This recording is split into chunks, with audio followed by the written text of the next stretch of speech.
and I went home and tried not to think about it. I hate finding dead kids, man. I love this job, but it's one of the reasons I left. I've got 2 daughters, and the thought of losing them that way just. He choked up a little bit here. I'm not great with emotional stuff like that, and it's always sort of awkward to see a grown man cry. So I didn't really know what to do. He pulled himself together eventually, though, and kept going. We don't always hear back from the coroners about cause of death. It's not really our job to know, I guess, and sometimes if they think it's foul play, they won't tell us because of legal issues. But I've got a friend who works for the sheriff's department, and he'll usually pass along any interesting info if I ask. In this case, though, I actually got a call from him about a week later. He asked if I remember the kid, and of course I do, and he says some seriously weird stuff is going on. He tells me, EW man, you're going to think I'm crazy, but the coroner has no idea what happened to this kid. He's never seen anything like it. My friend goes on to tell me that when the coroner opened the kid up, he couldn't believe what he was seeing. The kid's organs were like Swiss cheese. Quarter-sized holes were punched clean through just about every single organ this kid had, aside from his heart and lungs. But his colon, his stomach, his kidneys, and even one of his testicles were full of these clean holes. My friend said the coroner described it as if someone had taken a hole punch and punched holes out of everything. They were so neat. But the kid didn't have a scratch on him. No entry or exit wounds. The closest anyone had ever seen was a guy who'd filled himself full of buckshot a year or so back while cleaning his rifle. Rifle. Okay. No one had a clue what could possibly have caused it.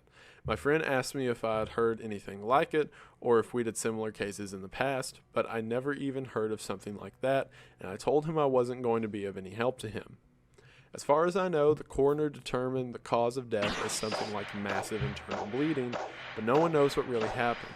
I've never been able to forget that kid. I have nightmares about it sometimes. I don't let my kids go into the woods alone, and when they go together, I never let them out of my sight. I used to love it out here, but that case and a couple of others just sort of ruined it for me. Dinner was over, so we started to clean up and go back to our cabins. Before we went our separate ways, he put his hand on my shoulder and looked at me really close. He tells me that there's bad things out here, things that don't care if we have families or lives, or we can think and feel. He tells me to be careful and he walks away. I didn't have a chance to talk to him again, but that story stuck with me. So here we have a story of a child's organs being essentially stripped away hole by hole, assumedly whenever he comes into contact with the staircase. This goes back to the theory I mentioned before about the stairs being gateways into alternate planes, or at least a different realm, sort of where the spirit of the woods and stuff like that come from. The other stories I'm not mentioning detail various cryptids and monsters that our search and rescue officer runs into, so my idea here is that the woods are kind of bleeding over with these supernatural entities, and these stairs may be a way in and out. In our next story, we're going to see more explanation about it, but again, this further supports the idea that the stairs act as gateways. Immediately after the previous story, he leads into another experience that he's had with another search and rescue veteran. By pure coincidence, I got to talk to another vet, PB, who's been in the search and rescue field for years. We were partnered on a grid sweep during a training exercise, and we were chatting casually about how we liked the job, what kind of things we'd seen and liked. At one point, we passed an old set of stairs, though these were probably from an old fire lookout, given the area that we were in. I sort of casually mentioned that I was curious about the stairs, and that I wished I knew more about them. He got kind of quiet and looked like he wanted to tell me something, but wasn't sure if he should. Finally, he told me to turn my radio off. Obviously, this is something we are never ever supposed to do, but I did, and he did the same.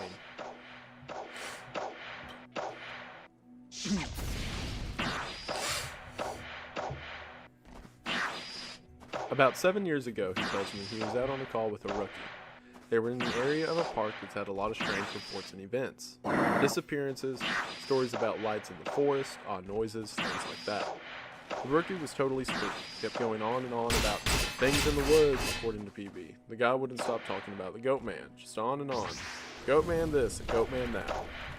Finally, I told him that there was plenty else to be afraid of out here that was very real, and that he'd better get over this thing with the goat man. The rookie wanted to know what kind of things I was talking about, and I just told him to shut up and walk.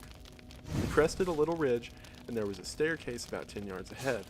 The rookie stops dead in his tracks and just stands there looking at them. I tell him, see, that's something you should be afraid of. The rookie asks me what these are doing out here, and for some reason I just open up and tell him the truth, or what I've been told is the truth. I could have gotten in a lot of trouble for doing what I did, and I could have gotten in trouble for repeating it to you. You're a nice kid, and I want you to stop looking into this. Quit while you're ahead. So I'll tell you what I know under the condition that you never breathe a word of this to Soups. I told him I wouldn't say a word, and he double-checked that our radios are off. When I first started out, we were a little less tight-lipped about them, and other things that happened out here. We warned people before they were even hired that there was weird things going on. I guess the Forest Service was tired of turnover rate, and they wanted people to know what they were getting into. So they started having full-time agreements that they wouldn't go to the media about what was going on. The Forest Service didn't want to scare people away, so the last thing they needed were spooked rookies running off to the media with stories of ghosts on the stairs. But eventually, they found that the agreements weren't necessary. People not only didn't want to talk about what they saw, but they wouldn't.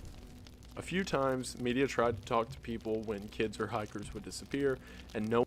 Attracting new customers has been tricky. So we claimed our free business profile on. No one would say a word. I can't really explain it. I guess we just don't really want to admit anything is wrong. This is our job, and to be out in the woods every single day, we don't need to be spooked. And the best way to avoid that is to pretend everything's okay. So I'll tell you everything I can think of, and after that, I'm done talking about it for good. And I expect you not to bring it up around me, ever. The stairs have been out here as long as the parks have existed. We have records going back decades describing them. Sometimes people go up them and nothing happens. Other times, look, I really don't like talking about this, but sometimes really bad things happen. I saw one guy get his hand sliced clean off when he got to the top step. He reached out to touch a tree branch, and it happened so fast. 1 second his hand was there, the next it was gone. Completely clean wound. And we never found the hand. That guy almost died. Another time, a woman touched one of the stairs, and a blood vessel in her brain exploded. Literally exploded like a water balloon. She sort of stumbled down and came over to me, and all she got out was, "I think something is wrong with me." She dropped like a sack of flour, dead before she hit the ground. I'll never forget the way the blood leaked into the inside of her eye. Before she died, I watched it turn red. I watched it happen, and there wasn't a single thing I could do to help. We warn people not to go anywhere near them, but there's always at least one idiot who does. And even if nothing happens to them, something bad always happens. Kids go missing as we're on their trail. Sometimes dies the next day, cut in half, completely safe part in the park. I don't know why, but something bad always happens. I don't know exactly why they're out here, but it doesn't matter. They're here, and if we were smart, we tell our new officers exactly what they're looking for. We were both quiet for a little while. I was afraid to talk because I wasn't sure if he was done. He looked like he wanted to say something else. Finally, he spoke up again. "Have you ever noticed that you can't find the same one twice?" I nodded, expecting him to continue. He just stayed quiet, walking alongside me. And eventually he started a story about the biggest deer he'd ever seen in the park. I didn't bring up the subject again, and I didn't press him for any more stories. He dropped out of the op the next day. Apparently, he left before the sun came up. He said he was sick. None of us have heard from him since he left. So this further goes into the idea that the stairs themselves are a supernatural gateway. Like the man who reached his hand out and it was supposedly sliced off or went into nowhere could have been his hand going through to another dimension or a spiritual plane. Same with the child who struggled on the staircase and began sort of almost dissolving into another reality. Here we have a slightly shorter update from the author. One of the vets at the training office knows him, and he recognized my stories. He knows me pretty well, and we've swapped stories before. He asked if he could share something he's noticed about the stairs and some thoughts he had.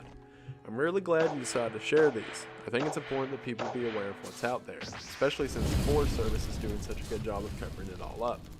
I asked him what he meant. What do you mean, what do I mean? The lack of any kind of media attention? No coverage of missing kids or bodies found miles away from where they got lost in the first place? David Paulides hits this right on the head. The Forest Service is doing everything they can to keep people coming here, even if it isn't safe. I mean, to be fair, it's not like these things happen every day, but the numbers add up and it's worth looking into, especially the stairs. I was surprised you didn't mention the flipped ones. I didn't know what he was talking about. I couldn't remember him ever talking about something like that. He seemed somewhat incredulous. Dude, I can't believe you've been on this long without seeing them. No one told you about them? I shrugged and asked him to elaborate. Well, there's the normal stairs, the ones that pop up when you're awake. I know you know about them. Sometimes I've run across ones that flip upside down. I guess it would be like if you had a dollhouse and the stairs were a separate piece. Now take that, flip it upside down so the top step is stuck in the dirt, and put it out in the woods. They're like that. I don't see them as often, but they're odd to say the least. Makes me think of footage taken after a tornado when houses are all blown apart and random things are left standing, like chimneys and garden walls. Those ones freak me out more than the normal ones because I can't really write those off as easily. I don't scare very easily. It's payback time. Here's the $30 I owe you for dog sitting. Most of us who work out here, but that idea stuck with me, and it bothered me. I'm going to try to find out more about it. So again, this goes into the idea of flipped realities. What is very creepy about this, if you could imagine the upright staircase as being a gateway into a different or separate plane of existence, then what would the upside down staircases be a gateway into? Perhaps one is a gateway in and the other is a gateway out, or I'm not sure. Let me know what you think. In another story, the search and rescue officer is detailing a camping trip he has with fellow officers when he gets to this point. I switched the topic to the stairs a little later, and there was a definite shift in enthusiasm. No one spoke up at first. There's a real stigma around discussing this, even when we're away from work. But I broke the ice with a story of my own, and the guy who told the story about the faceless man told this one, albeit very quietly. A couple years ago, I was camping with my girlfriend. We were at about 2 miles from the road at this site I know. We went to bed that night, but we couldn't sleep because... No, it was because we kept hearing that grinding noise. My brother used to grind his teeth in his sleep, and it kind of reminds me of that. My girlfriend was freaking out, but I just kept telling her to ignore it because I've heard it before, and you just have to ignore it. It goes away eventually. You guys know what I mean. We all knew what he meant. So eventually I got her to go to sleep, but I woke up probably 2 hours later because something was just off. I rolled over and she wasn't there, and I kind of freaked out because he thought for a second and then he took a very long drink. Anyway, I ran out of the tent calling her name, but I didn't have to go far.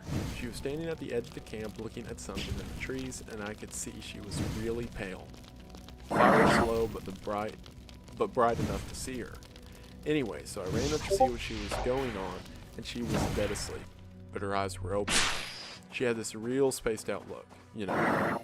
So I put my arm around her to lead her back, but she wouldn't move. She just said really quietly something like, "I have to go now. Eddie, I have to go. It's here." I was like, "You're just sleepwalking. Come back to bed," but she wouldn't budge. She kept standing there and saying that she had to go. And I looked where she was looking, and there was a staircase right there about 15 yards away. Gray one, concrete. She started to walk toward it, but I yanked her back, and that woke her up. She looked at me like I was out of my mind, and she asked what she was doing out of the tent. I didn't tell her anything. I just told her she was sleepwalking. The grinding was going, so she whispered back to the tent with me and I fell asleep again. I don't know, I just don't like thinking about it, you know? We all knew. You guys remember that kid with, I can't remember what it was, some kind of brain issue? Not Downs, but something like it. Someone else mentioned. Well, I got to read the report he gave when they found him a week after he went missing, and it was so weird beyond belief. I mean, you have to take it with a grain of salt, because who knows what that kid actually thinks is real, but some of the stuff I don't think he could have made up. Like what? Well, first of all, he talked about the stairs. He said he'd been watching his dad build a fire and the stairs came up to him, and he had to go up them or something bad would happen. The cops couldn't really understand what he was talking about after that. He just kept saying, like the campfire, over and over. And he kept mentioning sounds, but he couldn't say what sounds, just that it was loud and he covered his ears so he couldn't hear them. But the thing I remember most is that they asked him where exactly he'd gone, and he just said he was right there. He kept pointing at himself, and they said that they thought that meant he never left. He said he wasn't scared because the stairs were there, and he said they talked to him, but not like people talk. Like I said, it was really convoluted and hard to understand, and I have a feeling the cops didn't take most of it down. They ended up just saying that the kid had some kind of amnesia review, and that they didn't think foul play was involved. It doesn't really explain why they came back a week later, perfectly fine, without a speck of dirt on him, and well fed. Hey, what the cop said goes. So we see here in the beginning of the story, there is a woman who seems almost possessed to go out to the stairs. In the second one, we see a child that did go the stairs and said that it was like the campfire over and over, and says that there were great sounds. Now, one of the stories that didn't have to do with the stairs, search and rescue officer mentions that there was a great loud sound that approached him on one of his times out, and I think it's related to this. The boy saw something absolutely incomprehensible, specifically when he said like the campfire. Not only that, but he talked about loud noises and kept saying that he was right here and pointing towards his chest. This seems like a very Lovecraftian, or dare I say biblical creature that is completely indescribable by any sense of the modern world. Finally, I'll read the final mention of the staircase in the search and rescue thread. This will be my final update for now. Things have deteriorated here to a degree that I didn't foresee. I didn't know how much writing about the things that were happening out here would affect every single part of my life. Maybe that was stupid of me. Maybe I should have considered it more seriously, but honestly, I just thought I was writing about things that a few people would want to hear. I didn't think it would get this much attention. People ask me about the stairs now. It doesn't happen every day, but when it does happen, I never really know what to say. My bosses know someone's talking about them, and I'm sure that if they know, the higher-ups know. And I can tell you that they aren't happy about it. I've been formally told that I am not to speak a word about them to anyone anymore, which is part of the reason this has to be my final update. I can't risk my job for this. As much as it's been wonderful to get a lot of these things off my mind, I still do love my work, and I need to be out here. If anything, my being aware of what's really going on is enough reason to stick it out. I may not be able to tell people that they're out there, but if I see them, I can direct traffic away to somewhere safer. After this, he goes on to discuss other stories, but as far as this thread goes, that is the final mention of the stairs. So, final thoughts on it. It seems that the stairs are a supernatural entity that appear and disappear at random throughout the woods. It is my belief that these are crossovers into dimensions of creatures that reside in the woods, such as that of the Wendigo or the Dogman and things like that, which are all also mentioned throughout the stories. Not only that, but it seems that the Forest Service knows about these and tried to keep them quiet on them, obviously to both keep it out of the public's eye, but the author said that there is a book in the works, and I hope that comes to fruition. That'd be very interesting to read. But for right now, make of that what you will, come to your own conclusions, and please let me know what you think. Thank you all so much for watching. It really does mean a lot.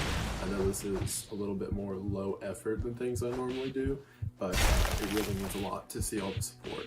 So I want to go ahead and thank my patrons of Huntsman and Above. Thank you, Eddie Shoemaker. Thank you, Kayla. Thank you, Pef. Thank you, Benjamin Allen. And thank you, Tim Freelove. And thank you to all the other patrons who are a part on every tier. It really does mean a lot. New video later this week, probably. And short story the first of the month. So look forward to that. And thank you guys for everything. So, peace out. Bye.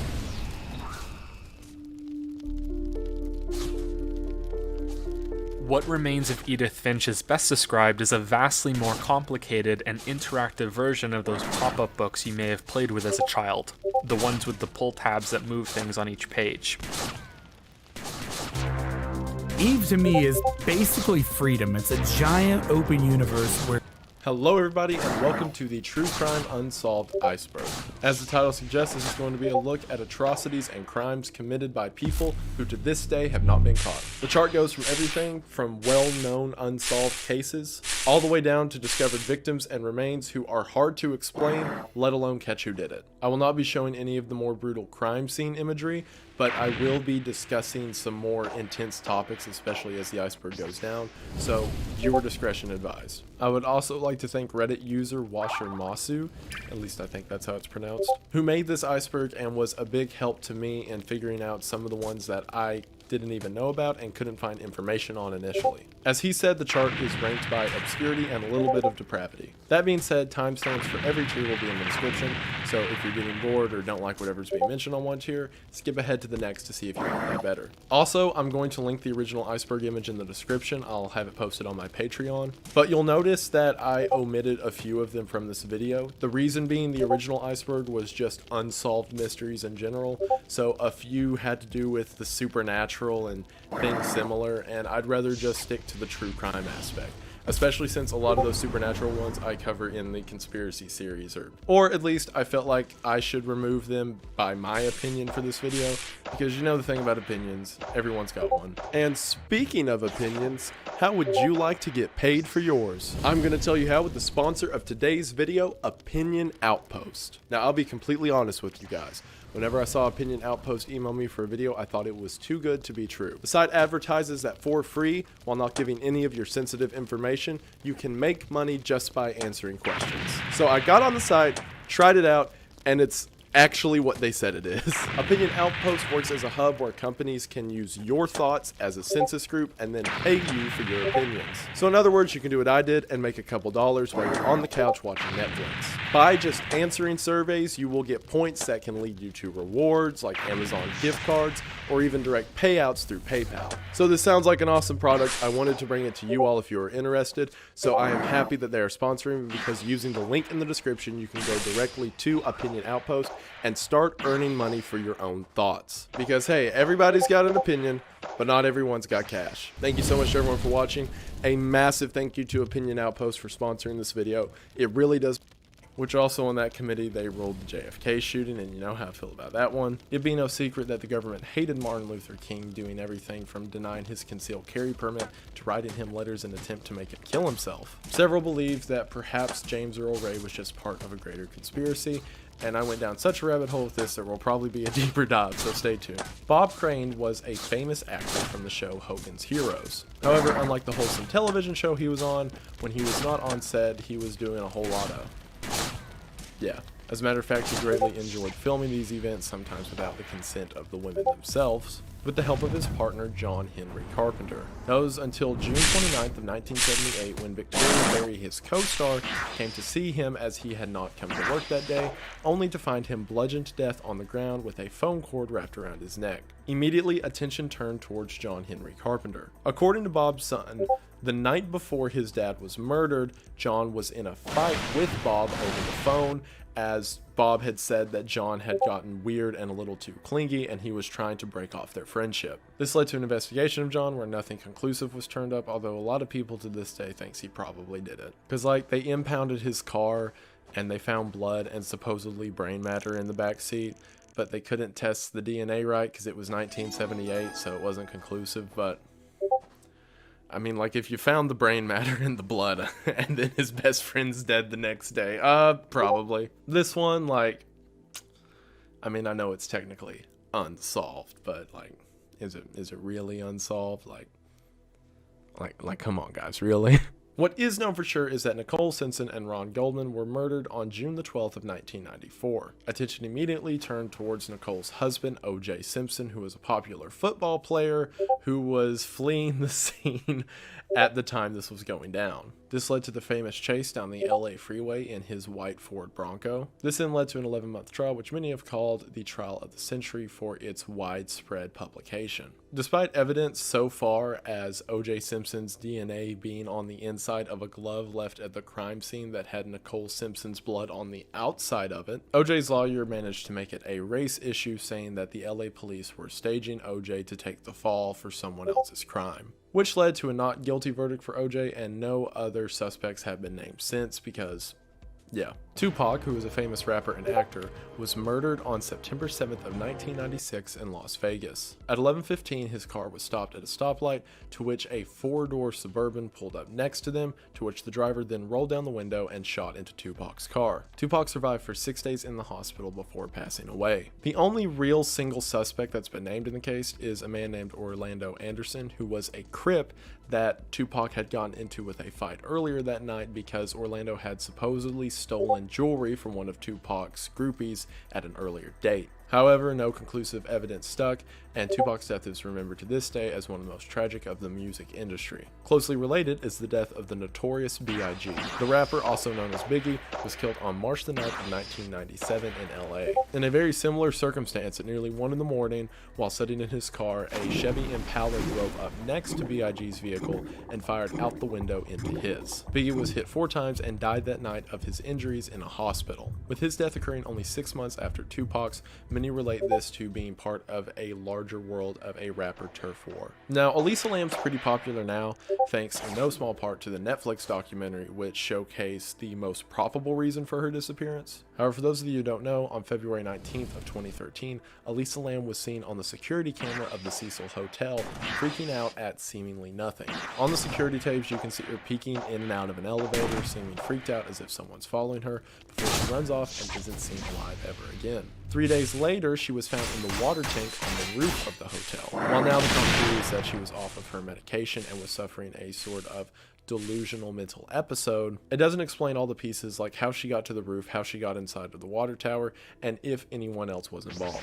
The Revolta Pass incident occurred in 1959 when in the month of February 9 bodies were found in Russia. What had happened was this group of researchers had gone out in order to do forward observations of this sort of tundra area within Russia. After not reporting back for 2 weeks, a rescue crew went out to locate them, which when they found them, all 9 of them were in very different states of disarray. They suffered everything from extreme chest trauma, like every single rib being broken, skull damage, having their eyes and tongues removed, as well as being punctured into a tree. This has led to a near infinite amount of theories, which has been covered with people much more qualified than I am, with the modern theory being that maybe a giant avalanche came in and threw them all into these different forms of injury that ended up killing them, to which the things like the tongues and eye being removed are the effects of wildlife in the area. Either way, their official cause of death to this day is written down as an overwhelming, compelling force, which could mean literally anything. Which, I mean, we all know it was giants, like they got too close to the gateway to the Middle Earth, so the giants had to come up and, teach him a lesson. The Black Dahlia murder case refers to Elizabeth Short, who was found murdered on January the 15th of 1947. Elizabeth Short had gone to LA in order to star in movies, however tragically that never came to fruition as she was found dead. The coroner report places her time of death as 5 days earlier when she was discovered in the middle of a empty lot in downtown LA. What's especially interesting about this case is the way that the press handled it. Like, I understand it was 1947, but oh my word. Like, for example, whenever they found her body, she was naked and she was purposefully posed in a depraving manner. The press jumped on this opportunity, saying that she was a prostitute and a call girl and making it like a very naughty case. Like, to give you an idea, whenever they got the name Elizabeth Short, they called her mom, who was in New York, and told her that her daughter had won a beauty contest and that they needed to take some information. So after recording all the information, they asked the mom, they then go, "Actually, this is the newspaper, your daughter's dead." Click. Like, oh my gosh. I know, like, no one cared about that kind of thing in 1947, but was everyone a monster? Even the name Black Dahlia comes from an old Hollywood movie known as Blue Dahlia, further adding to the whole mysticism of this sexy murder victim. All in all, during the case, 500 people confessed to the murder as a means of getting popular. It even got to the point that it became a sort of dare among young guys to go confess to the police that you murdered the Black Dahlia, with one officer who worked the case remarking the unbelievable amount of people who went to the police confessing that it was their in-laws who murdered her. Sadly, the true murderer has never been found, but at least in recent years, Elizabeth has been given some of the respect that she deserved back. We are now on to Tier 2. Art heist at the Garter Museum occurred on March the 18th of 1990. In it, at this Boston museum, nearly $500 million worth of artwork was stolen in one night. What happened is, during the night shift, 2 of the security guards let in 2 men who were dressed as police who said they were responding to a disturbance. These 2 men dressed as police then overwhelmed the guards and tied them up in the basement while they went around stealing artwork off the walls. They were in and out in 81 minutes and took 13 pieces of art from behind displays. Also, before they left, they went to the guards that they had tied up in the basement asked if they were comfortable and they needed to get them anything before leaving. The leading theory is that the men were part of the Boston Mafia, and that's part of the reason they were so well connected as having never been found afterwards, despite their sketches appearing all over Boston shortly afterwards. And other than a letter that came in a few months later saying they wanted to delegate a return of the art with the museum, to which the author of the letter never responded again, no other leads have been made in the case. JonBenet Ramsey was a 6-year-old beauty pageant star who was murdered Christmas morning of 1996. The short version is JonBenet's parents woke up on Christmas morning, not able to find their daughter, with a ransom note located on the kitchen counter. They then called the police, who came over and began setting up the proper way to go about paying the ransom money. However, the other party never showed up to take the ransom that day, and 7 hours after the initial police call and ransom note was found, one of the officers discovered JonBenet's body in the basement. She had been strangled and hidden down there as a means for the family to not find her. That's when a lot of the details start to get kind of weird. For example, the ransom note that was found was nearly 2.5 pages long, and the materials it was made out of suggests that whoever wrote it within the house. Then inside of the ransom note, the amount of money that was asked for was almost exactly what the husband had received as a work bonus that year. On top of that, the officer later noted, whenever being asked to recollect about the case, whenever he went down to the basement door, it was locked from the outside, meaning that whoever did lock it would have to have a key to the room. This all implies that whoever killed JonBenet was either very closely related or at least had people closely related to the family themselves. This argument got to such a point in the investigation that followed that police officers got into almost screaming matches with the family, accusing them of being part of the greater conspiracy. And this is a cool one to look into. I suggest you do it. I'm not going to say anything on YouTube because in researching this I found out that the Ramsey family like to sue people for allegations and stuff. I'm not saying anything, I'm simply postulating. So we're moving on to the next one. The Icebox murders were discovered on June 23rd, 1965. This happened when Marvin Martin called the Houston police saying that he hadn't heard from his aunt and uncle in a while. Fred and Edwina Roger were an elderly couple and he was worried about their well-being. When the police got to the household, everything seemed fine, until one of the officers went and checked the fridge. They opened it up and saw several pieces of what appeared to be cut beef laying open in the fridge. Before shutting the door, he looked down in the ice tray and saw 2 heads and realized that was not beef he was looking at. It was the Rogers. The chief and only suspect of the case was their son, Charles Rogers, who lived with the couple, however was never seen again after these murders. Charles was always known as a sort of recluse who didn't really interact with anyone as a part of the community around him. The only blood that was found in the house was in the upstairs bathroom where it seemed the cuts had taken place, and a few drops of blood that led into Charles' room. However, and this is where it gets weird, so Charles was always seen leaving his house very early in the morning and coming back very late at night, but those who did know him say he always had a lot of money despite not having a job. Supposedly, people close to Charles have said that he worked with the government in a very secretive manner. Not only that, but Charles had been working a very successful IT job which he quit shortly before moving back in with his parents. This has led many to believe that Charles was a CIA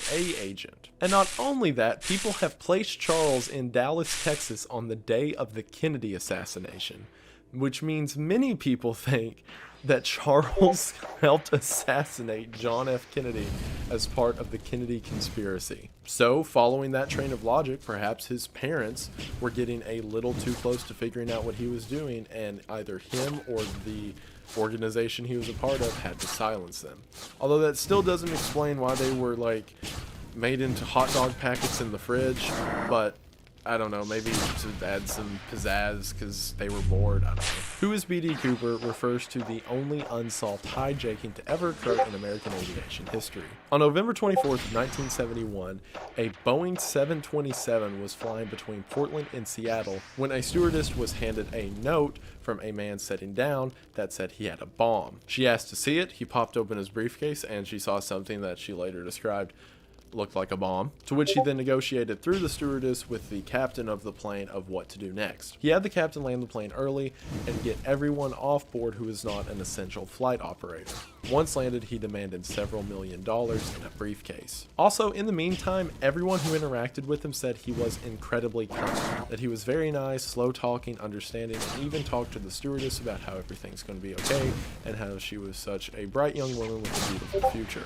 He also knew a lot about planes, having them negotiate for enough gas that he knew he would need to get to his next destination, as well as what crew were needed to continue operation and what parts of the plane could be disengaged from others. The plan, he told them, was to fly the plane to Mexico, but while they were on the way and in the air, he told everyone to get into the cockpit of the plane and seal themselves in. While they were in there, they saw that the rear door of the plane opened, which, mind you, DB Cooper had said before takeoff, do not pressurize the cabin of the plane because this was his plan. They asked him from the cockpit if he needed any help. He said that he was good, to have a great day, and then they never heard from him again. Also, whenever leaving the cabin after landing, they saw the parachute was missing, which he had also demanded for in the ransom earlier. Meaning this guy had everyone go into the cockpit, he then opened the back door, strapped the money to himself, strapped on a parachute, and jumped, and he has never been found since. A massive manhunt happened in the region that he jumped from trying to locate him, but none ever did. DB Cooper was, of course, proven to be an alias and not his real name,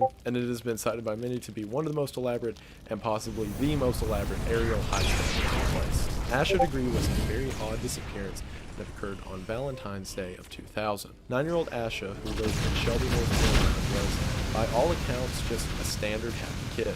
However, for some reason that no one knows to this day, at 4 a.m. on Valentine's Day, she filled up a backpack with her clothes and walked out in the middle of a thunderstorm and began walking down Highway 18. A car that was driving by noticed her and thought it was weird that a kid's walking in the middle of the thunderstorm on the side of the highway. And upon getting out to go talk to her, she ran into the woods and has never been seen since. Normally with a story like this, I would say, well, maybe something bad was happening at home, or maybe she was being tricked by some adult around her, something like that. But in all the research I've done, a bunch of kids would always stay at Asha's house. Her other siblings are perfectly fine. The parents seem entirely caring, and there's no signs that it was something at home that was doing it. And then on the other end, her parents were very careful with who they allowed Asha to talk to, and it wasn't like she was on some online chat room talking to some stranger because there wasn't even a computer in the home and they don't know where she could have got access to one. The family placed a billboard of Asha at the spot she ran into the woods at, and every year on Valentine's Day they hold a march to the billboard as a means of raising awareness for the case. A year and a half later, her backpack was found wrapped in a plastic bag at a construction site, but other than that, there's been no new developments in the case. Police have said that in November of 2020 there was a new lead they were following, so hopefully something comes from that. This one's especially bizarre, as not only is there no answer, but there's seemingly not even a rhyme or reason to why any of this occurred in the first place. The smiley face murders is a theory that between the 1990s and 2010s, several accidents in which men fell into the water and drowned weren't accidents at all. The theory was made by retired detectives who, after reviewing case files for a long time in their career, discovered that there was an odd occurrence that happened between supposedly drunk college-age athletic men who went to a lake and drowned in an accident and smiley face graffiti located nearby. Now this is right on the border of like causation and correlation, because graffiti's always going to exist at public spots near lakes. It's just a thing that people do for some reason, and a smiley face has got to be the most simple thing in the world to draw, so it's probably the most common type of graffiti, if not one of them. But in their research, 45 men who all match the same sort of style, specifically their way of life and their ethnicity as being white and in college, but supposedly a connection exists between specifically 45 men across 11 different states who were all white college-age guys who had drowning accidents. This is a weird one. If it was one connected killer, then it would be dozens of killings that took place over the course of 30 years for a motive that we don't even know how to speculate on yet, or they could just be accidents. Who knows? The kidnapping and killing of Amber Hagerman occurred on January the 13th of 1996. 9-year-old Amber was playing on a bicycle with her 5-year-old brother Ricky in an abandoned parking lot in Arlington, Texas. Basically, there was an old grocery store that shut down in the middle of their residential area that the kids would play around on their bicycles and hop on the ramp and whatever. Ricky had biked home shortly before a neighbor saw what he said was a black pickup truck pull up open up the door, grab Amber off of her bicycle, throw her into the car while she was screaming, and drive away. This sparked a big manhunt, as you can imagine, to locate Amber. However, sadly, 4 days later, her body was found roughly 5 miles away. To make it even more tragic, the coroner's report had said that she had lived for 2 days of that ordeal and was abused in various ways. This sparked a huge outrage in the local community, who said it was ridiculous that this had occurred so close to them, and the fact that the body was found relatively nearby, that if other people around had just known what to be on the lookout for, Amber could have been saved. This led to the invention of the Amber Alert system, with the idea being that maybe if people locally had just known to look out for this black pickup truck, then maybe Amber could have lived. So hopefully that same thing never has. We have a lot of sayings about work, like there's no Hello everybody, and welcome to the of his attitude through this whole thing. And also, he was engaged twice while in prison, one of which he was actually married to before she was divorced, after figuring out that one of his victims was only 9 years old. In 2013, Richard died of complications due to lymphoma while awaiting the death penalty. We are now on to tier 2, which is going to be talking a bit more about the lesser known. Henry Lee Lucas was convicted of killing 11 people from 1960 to 1983. Henry definitely had a hard home life growing up. His father was a raging alcoholic, and his mother was a sex worker who would normally take Henry, cross-dress him, and then essentially pimp him out to passerbys. I'm not one to be like, oh, well, this poor person, they did the things that they did later because of what happened to them, but in cases like this, you know, that probably had something to do with it. And it definitely had something to do with the fact that in 1960, Henry murdered his mother, which he was arrested and charged with second-degree murder. Although he was released after only 10 years due to prison overcrowding, which... Are you sure there wasn't, like, anyone less dangerous than the guy who murdered his mom? Like, I'm sure there was at least one dude in the prison for, like, an alcohol violation who they could have let go instead of this guy, but I digress. After that point, he was in and out of prison a lot for things like theft, as well as killing several people during this time, but what he is most famous for is for the over 100 confessions he made. Now, you may be thinking, wow, he must have murdered a lot more people, but hold on a second. So you gotta realize he was already serving a life sentence, and there were a lot of inconsistencies in his stories. Like, for example, he'd look at the evidence and then they'd be like, you did this? He'd be like, yeah, I did it. And they'd be like, what with? And he's like, what weapon did you say was used again? And it wasn't until later the police started to think about it, because every time he'd come in for a confession, they would like serve him steak and give him all this free time to like walk around outside and think about what he's done. That they were like, you know, maybe we shouldn't like give this guy a vacation every time he confesses to something. Because yeah, it got to the point where like once a week he's like, I am ready to confess another murder, and then he'd get like a 5-star meal and then go back to his cell, and then next week I'm ready to confess to another murder. So, you know, because of Henry, they stopped doing that, and he died of natural causes while in prison in 2001. Albert Fish, who went by the names of the Werewolf of Wisteria, the Moon Maniac, and the Boogeyman. This is like side tangent.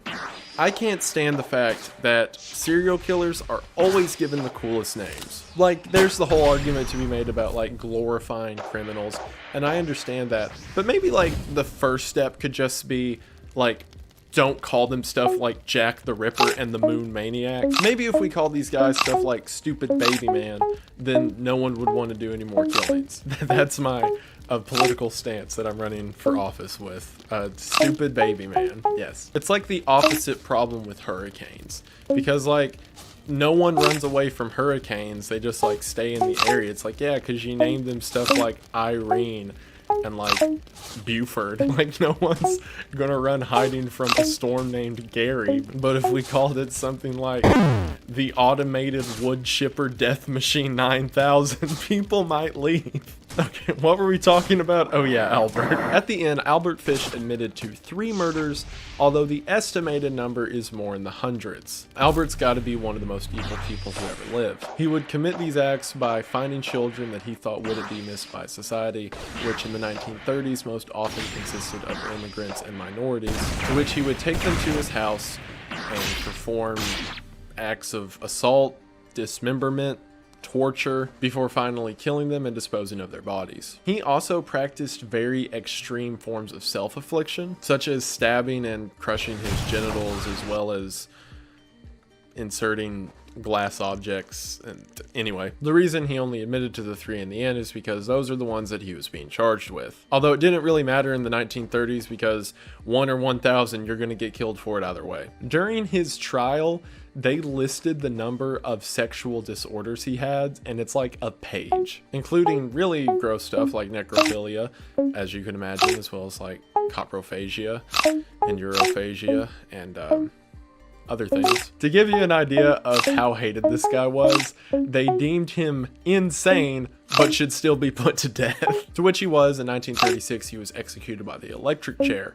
But shortly before his execution, he had written a letter that morning that he wanted read to the press, to which his lawyer took one look at it and destroyed it, saying it was the most senseless and absurd string of obscenities that he had ever read. The Boston Strangler, later ID'd as Albert DeSalvo, murdered 13 women during the 1960s. What's interesting about the Boston Strangler is to this day many people believe there to be more than one killer. See, the reason for this is right before he was caught, he broke into a woman's house to place in the standard way that he would go about his murders, to which when the woman awoke, he stopped, said, "I am sorry," and left. So DeSalvo was arrested for this, and when interrogated, confessed to being asked if he was responsible for the Boston Strangler.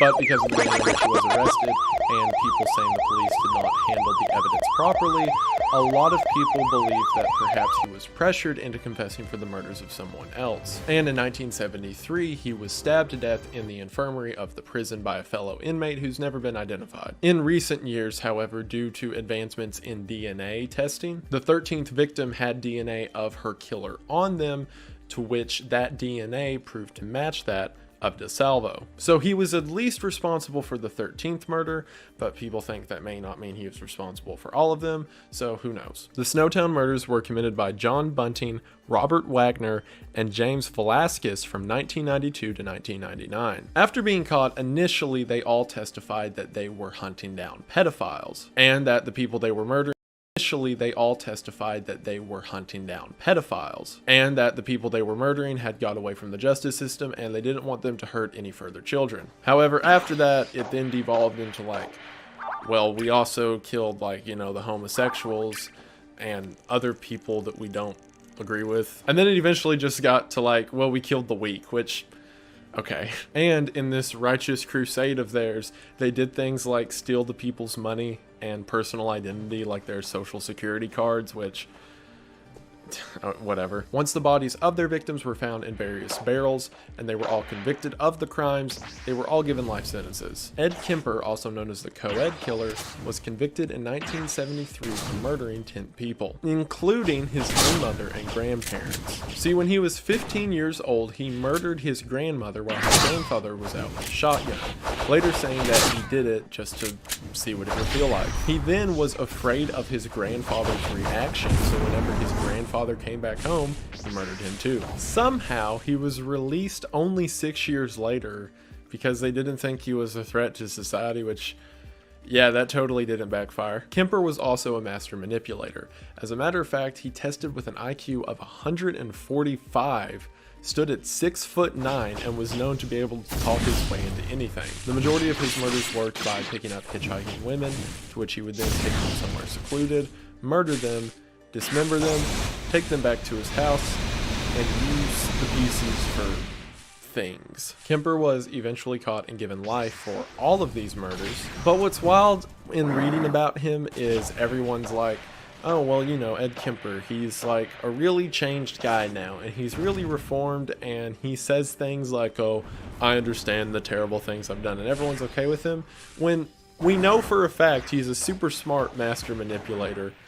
And everywhere you read on him, they're like, he's a different man now. And he's eligible for parole somehow, and in 2024 is going up for parole again, which, no, don't let that guy out. Peter Sutcliffe, also known as the Yorkshire Ripper, there we go with the cool names again, murdered 13 women between 1975 and 1980. The majority of his killings were that of sex workers, which he said he was told by God to cleanse them from the earth. However, he was also like hooking up with them, so like, that really why you're doing it? Are they really that awful? Okay. And interestingly, the thing that got him caught was he was pulled over for having an expired license plate. And Peter died last year of COVID while in prison. Aileen Warnos killed 7 men from 1989 to 1990. Aileen worked as a sex worker, and she would be picked up by men on the road, to which she would then shoot them before going away and then starting the process over. She had sort of a rough history leading up to the actual murders. Like, for example, she had already been in jail for armed robbery and was in several vehicle accidents and just proved to be all around reckless. During her trial, she argued that every single one of these circumstances was self-defense. Initially, she said that all of the men attempt to sexually assault her, but then she changed it and said one of them sexually assaulted her and she was just kind of afraid that the others would. But she also hid the bodies by dumping them off the sides of roads, to which they were found later, and she never came to the police saying that she was assaulted. So you can't like go to trial for a bunch of murders and then be like, oh, those were all defense, I just forgot to call. Whoops. She was executed on October 9th, 2002, and her last words, which I have to read off to you, were, "I would just like to say I'm sailing with the Rock and I'll be back like Independence Day. With Jesus, June the 6th, like the movie, big mothership and all, I'll be back, I'll be back." So, take that what you will, it's something, alright. The DC sniper was responsible for 10 murders in 2002. It turned out later that the DC sniper was actually 2 people, those 2 people being John Allen Muhammad and Lee Boyd Malvo, aged 41 and 17 respectively. What not a lot of people know is that this pair had actually killed an additional 7 people before the DC shootings ever took place. They essentially had a crime spree driving through the South, in which they would rob someone, shoot them, and take their stuff, which left a lot of people dead as well as a lot severely injured. The actual DC shootings themselves consisted of the pair making a makeshift sniper hide out of their vehicle, to which they would park it in DC populated areas, take a shot before driving away and doing the same thing somewhere else. During the investigation, authorities were baffled